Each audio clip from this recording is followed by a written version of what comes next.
Je m'appelle Guillaume Marchand, vous êtes psychiatre, entrepreneur et président de France Digital Health, qui est né de l'inclusion de France eHealth Tech que vous aviez fondée dans une association plus large, France Digital, destinée aux startups. Mais en quoi elles vont être bénéficiaires, les startups, de votre initiative, et qu'est-ce que vous développez?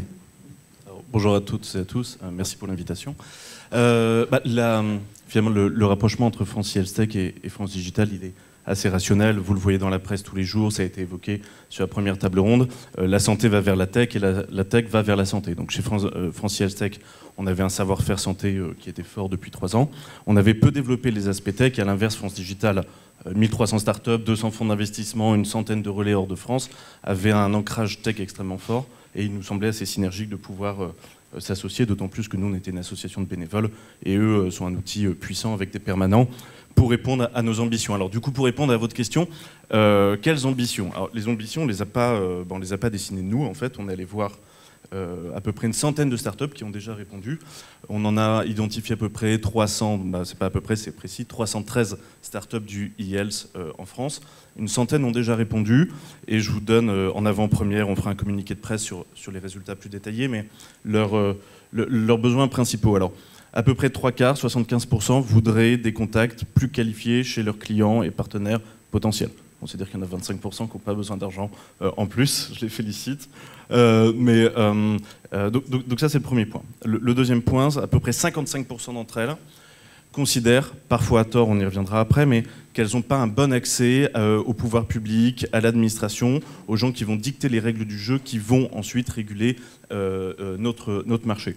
40% d'entre elles cherchent des talents, et c'est là que la notion de rapprocher la santé de la tech, on a parlé de la problématique du recrutement, des développeurs, etc., fait sens. Et puis, à peu près 30%, et ça pour moi c'est un très bon indicateur, sont demandeuses, et je ne pensais pas du tout que ça allait être le critère qui allait monter en 4e, parce qu'il y a une quinzaine de critères, voudraient rencontrer d'autres startups hors santé. Donc de la diffusion de bonnes pratiques, parler marketing, parler tout ça, et ça me semble très intéressant. Alors qu'est-ce qu'on met en face de ça? Alors pas forcément tout de suite, c'est en construction pour les prochains mois. La première chose, alors, c'est de faire un mapping. Alors pas encore un mapping, BPI en fait des très bien, on en a fait, il y a des magazines comme French Web qui en font aussi, mais on est obligé de repasser par cette étape pour aller chercher vraiment de la donnée extrêmement précise. Qu'est-ce que vous cherchez comme profil? Où est-ce que vous en êtes en phase de développement, de commercialisation, etc. Ça, cette cartographie, c'est ça que vous allez faire essentiellement? Oui, c'est ce qu'on est déjà en train de faire. C'est vraiment un outil de CRM assez puissant, mais dans un but précis, c'est de faire du matchmaking. De ne pas dire à tel patron de labo, venez voir 50 startups en keynote, mais d'être sûr de soi quand on fait une mise en relation et de se dire que ces deux startups, elles sont fiables, elles sont matures et elles correspondent réellement au marché, par exemple de tel laboratoire, de tel assureur, etc. On va faire la même chose sur les RH, c'est en cours de montage, on cherche la forme la plus intelligente pour recruter des CFO, des CMO, etc. Dans la santé et dans la tech. Vous insistez sur le fait que pour vous, c'est ce que vous ressentez des jeunes entreprises, c'est que l'administration santé, de manière générale, l'État, de façon générale, souvent n'est pas assez à l'écoute. En tout cas, elles ont le sentiment que l'État n'est pas assez à l'écoute de leurs attentes. Qu'est-ce que vous voulez dire? Alors, 3 choses. La première déjà, c'est, et je tiens à le préciser ici, il y a beaucoup de gens qui viennent nous voir en nous disant oui, les règles du jeu, c'est n'importe quoi, on ne peut pas les respecter, on ne peut pas se développer, etc.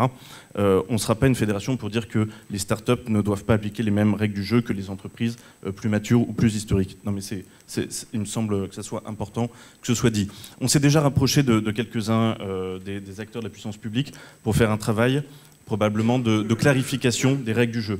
Ici, on a tous un niveau de connaissance probablement bon à excellent dans la santé. Si je vous parle de dispositif médical, d'article 51, etc., vous savez tout ce que c'est. Si vous êtes ingénieur, que vous avez fait de la recherche fondamentale et que vous arrivez sur le marché, c'est probablement pas très clair pour vous et vous allez faire une vingtaine de rendez-vous avant de commencer à comprendre. Donc, la première chose, c'est de faire un travail probablement un peu de flowchart et de clarification de tout ça avec la puissance publique. C'est aussi l'occasion, du coup, d'être la caisse de résonance qu'on souhaite être pour les startups.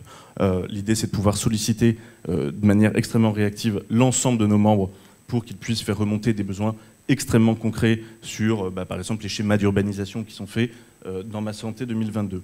Et puis le troisième point, qui est le plus important, il est, le prolongement naturel, en fait, du type d'événement qu'on fait ce matin. C'est-à-dire qu'aujourd'hui, par exemple, on peut se parler, on va s'échanger des cartes de visite, etc. Vous pouvez voir Nicolas Revel, le patron de la CNAM, qui voit des CEO de très belles startups, mais finalement, il n'y a pas d'infusion derrière dans le numérique. Et donc, ce qu'on va proposer... Qu'est-ce que vous entendez par infusion? Eh ben, justement, le but, c'est de monter des learning expéditions. C'est-à-dire d'être capable de dire à des gens de la CNAM, d'une ARS, d'un CHU, etc., eh bien, écoutez, on va vous prendre par la main sur un programme. C'est par exemple 4 demi-journées, 4 matinées. On va visiter 4 startups et on va aller voir des métiers très précis dans ces startups. Par exemple, voir des startups, je sais pas, l'iPhone, ou Doctolib, qui font de l'onboarding de médecins. C'est plus une startup, Doctolib. Mais, je ne rentrerai pas dans ce débat aujourd'hui. Mais, non, mais voilà, et de leur dire, voilà les gens chez nous qui font monter dans notre système informatique les médecins. Et probablement donner des bonnes pratiques, parce que le DMP est un échec, et peut-être que si l'exécution avait été pensée de manière un peu plus habile, ça ne serait pas le serpent de mer qu'on connaît. Et donc sur ces thématiques-là, à la fois offrir, on va dire, une connexion sincère, rapprochée entre la puissance publique et, on va dire, l'administration au sens large, et les startups pour permettre de rehausser le niveau de connaissance et de remonter des problématiques. Bon, mais alors, vous avez un regard général, vous essayez de mettre de la fluidité, de faire que les rencontres se fassent plus vite et de façon encore plus fine, encore plus pertinente. L'état de l'e-santé en France, selon vous, c'est quoi? Avec ce poste d'observation, qu'est-ce qu'on peut retenir de ce que vous en voyez? Le temps étant limité, oui, mais je vous donnerai du coup 2 chiffres, parce que c'est un débat qu'on pourrait avoir toute la journée.